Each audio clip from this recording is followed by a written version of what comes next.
Il est convoqué comme esclave et finit par aimer sa nouvelle vie. Kenji est un air laid et dégoûtant qui est devenu riche grâce à la crypto-monnaie. Et comme tout loser moyen, il a tout dépensé pour s'acheter une maison dans un autre pays.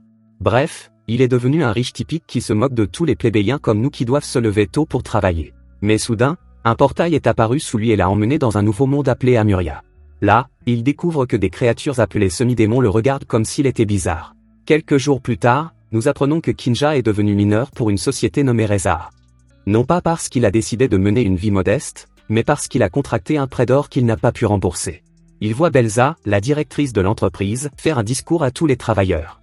Elle les motive en leur disant que prendre de gros risques leur apportera de grandes récompenses. Mais Kenji sait que cela ne signifie qu'une chose, être exploré par son patron.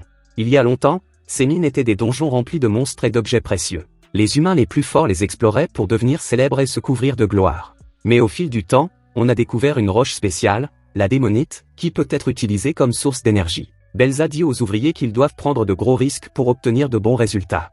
Kenji se rend compte que la société Reza profite de ses employés. Un mois plus tard, Kenji travaille lorsque son chef vient lui parler des résultats du mois précédent. Il a commencé à reprocher à Kenji de ne pas avoir atteint son quota, ce qui a ruiné les performances globales de l'équipe. Kenji explique qu'il était malade le mois dernier, mais son chef commence à raconter la même histoire. À l'époque, il travaillait 40 heures par jour, 10 jours par semaine.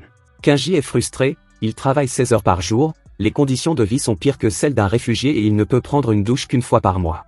Soudain, il entend son collègue Wanib se faire reprocher de ne pas être à la hauteur. Au lieu de se contenter de regarder, Kenji commence à s'inquiéter de sa situation. Il a fait des calculs et s'est rendu compte qu'après avoir remboursé son prêt, il ne lui restait plus beaucoup d'argent. En pensant à cela, il fait tomber une pièce d'or. Il la suit comme un fou, comme le ferait n'importe quel mec fauché, et finit par trouver une entrée secrète. Plus tard, Kenji rencontre Wanib et l'invite dans un bar chic. Wanib explique que leur chef a mal tourné parce qu'il a disparu, mais Kenji lui dit de l'ignorer. Wanib demande alors à Kenji comment il peut se permettre de boire un verre dans cet endroit alors que leur salaire est le même. Kenji répond qu'il est complètement fauché et explique qu'il a emprunté de l'or. Wanib mentionne alors les rumeurs selon lesquelles Kenji possède 10 millions, mais Kenji répond que c'est un mensonge. Ce n'est pas 10, il doit 20 millions. Wanib se rend compte qu'il parle à un fou et décide de partir. Mais Kenji l'arrête en lui disant qu'il a trouvé un moyen de gagner des sommes folles. Tout comme vous, Wanib veut arrêter d'être fauché et accepte le marché. Cependant, il ne s'attendait pas à ce qu'il s'agisse d'une tournée de prospection.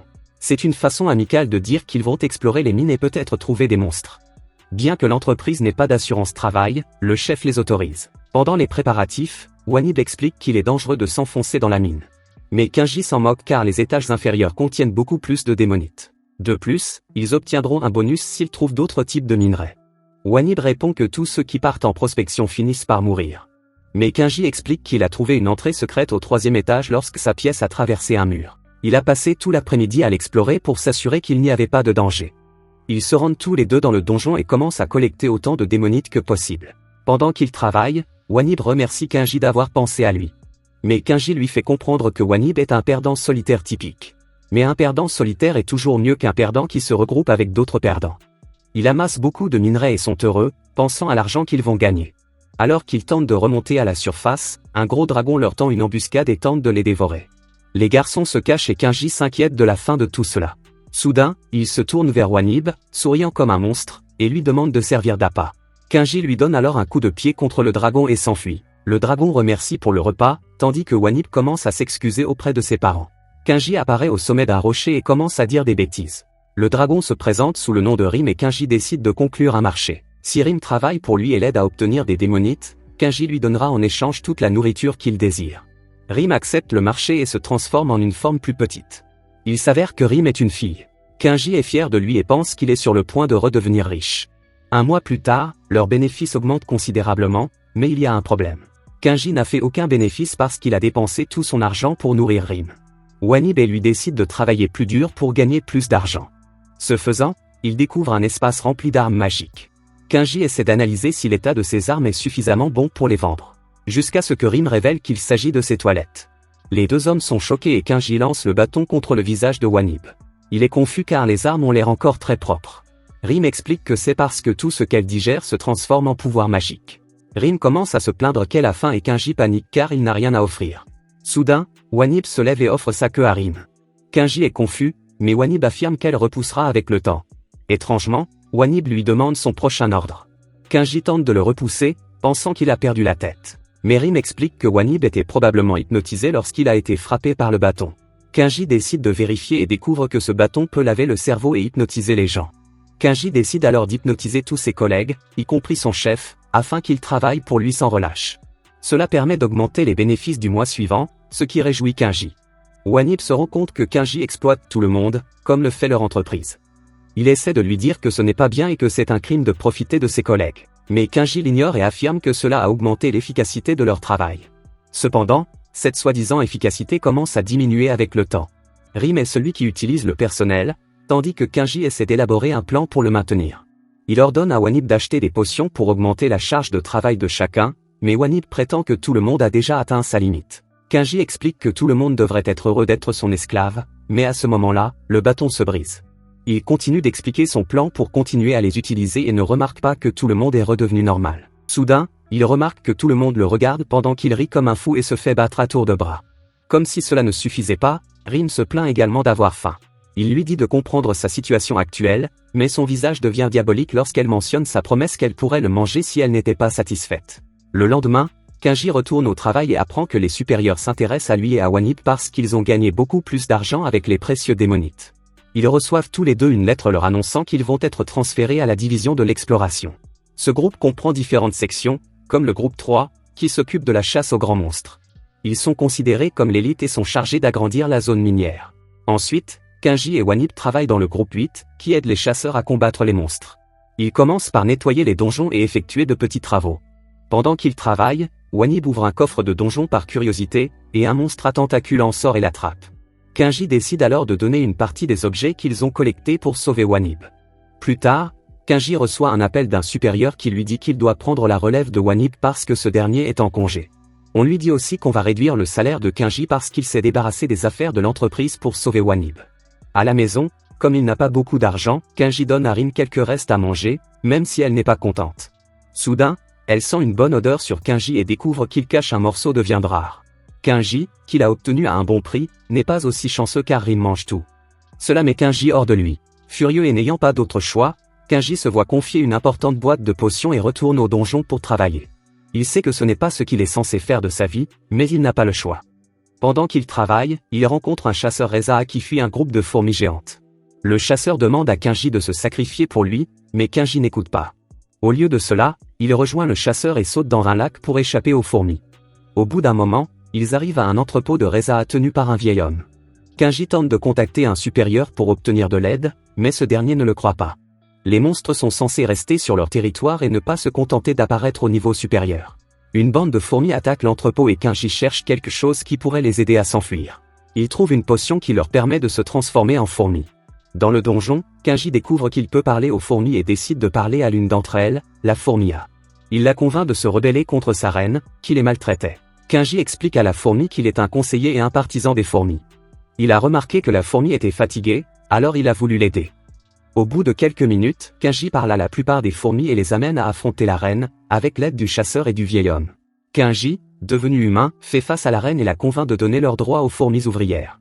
Il lui dit qu'elle n'est pas digne d'être reine, ce qui la transforme en une créature géante, effrayant tout le monde. Rim arrive dans le donjon, affamé, et tente de manger les fourmis. Kenji lui donne un morceau de viande qu'il a, ce qui la calme. La reine fourmi remercie Kenji de les avoir sauvés et accepte de travailler pour lui. Après cela, Wanib revient travailler. Kenji lui dit qu'il a créé une nouvelle société, la Black Company, et qu'il veut que Wanib la rejoigne. Kenji a l'intention de prendre le contrôle de la société minière de Reza par l'intermédiaire de sa nouvelle société. Après cela, Kenji et Wanib sont envoyés sur une île appelée Shikro. Ils doivent suivre un entraînement d'entreprise avec un instructeur nommé Pig. Pig leur a fait combattre des monstres dangereux dans le cadre de leur formation. Ils ont appris à charger les monstres. Kenji avait un plan, mais il n'a pas fonctionné et il s'est senti frustré. Le monstre était sur le point d'attaquer Wanib, mais comme il ne pouvait pas bouger, Pig fit exploser une bombe sous le monstre et le tua. Pig les avertit que la prochaine fois, le monstre sera sous leurs pieds s'ils ne s'y prennent pas bien. Plus tard, Pig leur dit que la prochaine épreuve consistait à atteindre le sommet d'une montagne, surprenant tout le monde parce qu'ils n'avaient pas mangé de la journée. Pig leur dit qu'ils devaient montrer des résultats pour manger, et ils doivent donc escalader la montagne même s'ils sont très fatigués. Pendant le voyage, Kenji, fatigué, voit des plantes et, affamé, essaie de les manger. Mais Wanib l'en empêche, disant que ces plantes peuvent perturber leur esprit. Kenji est surpris que Wanib sache cela, et Wanib lui répond qu'il a grandi à la campagne. Il continue à gravir la montagne. Au sommet, Pig commence à leur enseigner la méditation.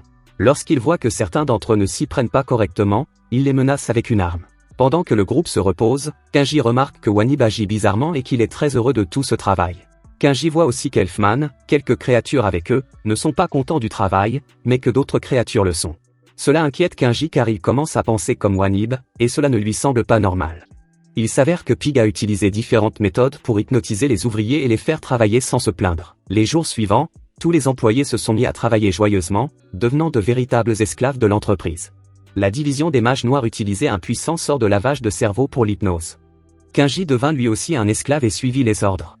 Lady Belza est ensuite venue leur rendre visite et les a félicités pour la pureté de leur esprit, affirmant qu'ils pourraient travailler éternellement. Ils l'acclamèrent tous et pleurèrent de joie. Le cochon a annoncé qu'ils avaient terminé leur formation, et ils ont été renvoyés à l'entreprise sur un bateau. Avant de partir, on leur demanda d'acheter des figurines coûteuses pour prouver leur loyauté, ce que tout le monde fit. Mais alors que Kenji admire sa figurine, quelqu'un lui rentre dedans et la brise. C'est alors que Kenji s'est réveillé de l'hypnose. Pendant le voyage, il s'assure que Wanib se réveille en lui donnant un coup de poing. Ils se rendirent compte qu'ils étaient hypnotisés et mangèrent les plantes qu'ils avaient trouvées dans la montagne, ce qui mit fin à l'hypnose de Pig. C'était un risque pour Kenji, mais ça a marché. Il s'avère que Kenji avait laissé certaines de ces plantes dans la nourriture des mages sur l'île, ce qui les a poussés à se rebeller et à se venger. Ils ont fait exploser toute l'île. Au bout d'un moment, Kenji et Wanib atteignent le bureau du groupe d'exploration, où travaille l'élite du groupe 3. Ils rencontrent Shaya, l'héroïne, qui leur dit qu'elle sera désormais leur superviseur. Wanib l'admire beaucoup, ce qui surprend Shaya. En réponse, elle rougit et frappe accidentellement Wanib, le faisant tomber inconscient à cause de son coup de poing. Wanib est à nouveau envoyé à l'hôpital. Shaya donne à Kenji des informations sur les différents groupes et leurs horaires de travail. Les groupes miniers reçoivent un salaire de base, tandis que le groupe 3 bénéficie d'horaires flexibles et d'un salaire basé à 100% sur les résultats. Elle lui montre également le marché où sont stockées les armes rares. Mais Kenji n'est pas d'accord, il dit que l'entreprise n'est pas géniale parce qu'elle oblige les travailleurs à acheter leurs propres articles s'ils ne répondent pas aux normes. Shaya le frappe et lui dit qu'il devrait être heureux de travailler pour une entreprise aussi formidable. Kenji se sent mal à l'aise. Shaya décide alors d'explorer le 3e niveau d'un donjon avec Kenji. Si vous voulez une suite à ce magnifique anime, commentez avec « Je veux devenir riche ». Abonnez-vous et laissez un like. Merci d'avoir regardé.